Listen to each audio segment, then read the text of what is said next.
विकासर धारा ओडिशा सारा ये आमर सरकार 2 वर्ष पूर्त उपलक्षे और 2 वर्ष भितर आम जहाँ जहाँ कार्य करुँ ताहा लोकों पाखे आम कहूँ सरकार जो गरीब कल्याण योजना हो कौन सी भित्तिभूमि विकास हो कि ओडिशार उन्नति जहाँ जहाँ सरकार कार्य करें आम लोकों सम्मुखें रखुचु। आज सबुठु गोटे भल योजना सब ताकू मुख्यमंत्री गत 12 तारिख रे जो उद्घाटन करथिले आज ताकू मध्य आमे नियाली ब्लॉक रे एटाकू आज आंशिक भाव में दि जाइए बाकी सब पंचायत स्तर रे दिया जिवो। एठी जो योजना दीर्घ वर्ष धरी स्कूल थिला किंतु स्कूल ना रे जमी नथिला। आज राज्य सरकार स्कूल को पट्टा दि जाइए मो मध्य पट्टा को वितरण करिछि। स्कूल मानकरे पट्टा नथिबा द्वारा पर मुहूर्त जो केस चलुला आगुरु जो पूर्वपुरुष माने जो माने स्कूल को दान देते जमी ता पर मुहूर्त देखा जाउथला तांकर जो माने लीगल हेयर थिले से माने दाबी करुथिले। तो ये गोटे बहुत बड़ समस्या थिला जोटा कि स्कूल बहुत स्कूल भी अनुदान दबा भी सरकार के पक्षे कष्ट होतला। तेणु वर्तमान से स्कूल को सब पट्टा प्रदान करागला।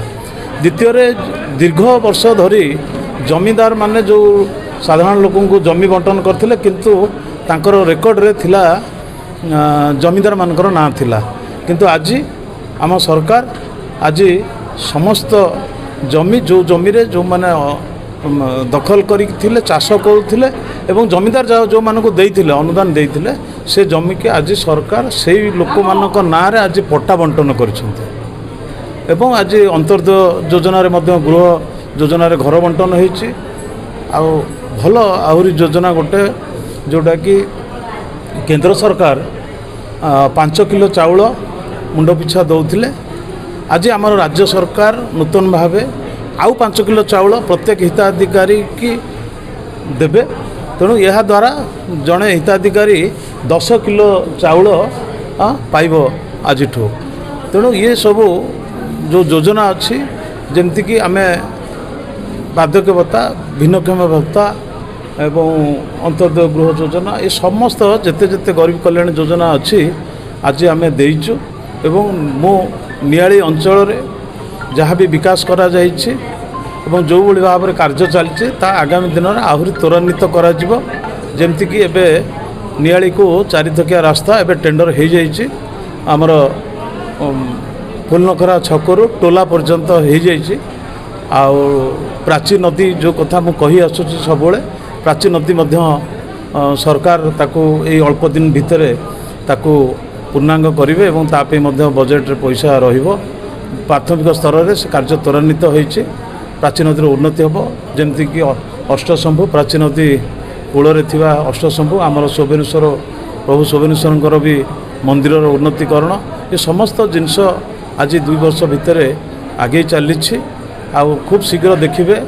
आमर आईलैंडर मध्य आज आपण आगे कहूँ आईलैंडर जो नदीबंध वर्तमान सलई छक ठारू स्वप्नेश्वर मंदिर हो तंडीकणा ब्रिज होकरी आमर सिठाल ब्रिज पाखे ताकू पूर्त विभाग वर्तमान हैंडओवर नहीं सारी से रोड हम आईलैंड जो चारिपटे नदीबंध अच्छी ता संपूर्ण भाव में आरडी रु आरएंडबी को वर्तमान दि जाइए। अल्प दिन भितर देखिए आरडी रु से आरएंडबी की जीवा पर से रिंग बंध भली गोटे रास्ता तैयारी हम आईलैंड रे जमती सबुदिन बन्या जो होता बन्यार लोक मैंने हैरान होते से आईलैंड बंध मजबूत करने संगे संगे ता उपरे 7 मीटर रास्ता चारिपटे तैयारी हम ये सब समय सापेक्ष किंतु खूब शीघ्र ये सब जिनस काम आरंभ करने को आम जाऊँ।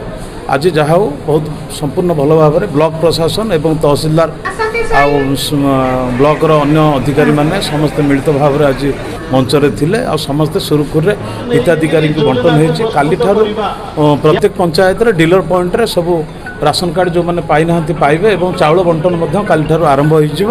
तेणु या द्वारा कौन परिवार आ भोक उपास रे ना 10 किलो चाउल प्रत्येक लोक जो मैंने राशन कार्ड रे अच्छे से सब दिज्व। आउ जो मैंने आपड़ जानी खुशी हे जे 2 वर्ष भितर आम 6000 ऊर्ध्व राशन कार्ड जो मैंने आगुरी वंचित थिले नूतन राशन कार्ड 6000 ऊर्ध्व राशन कार्ड आम गरीब लोक मानू देचु आगामी दिन में आम प्रतिश्रुति दौचु जे आगामी दिन में जो मैंने राशन कार्ड वंचित होती कि गृह योजन वंचित होती से निश्चित भाव आवेदन करेंगे आ प्रकृत जो मैंने पाइबा योग्य थे से दि जाव।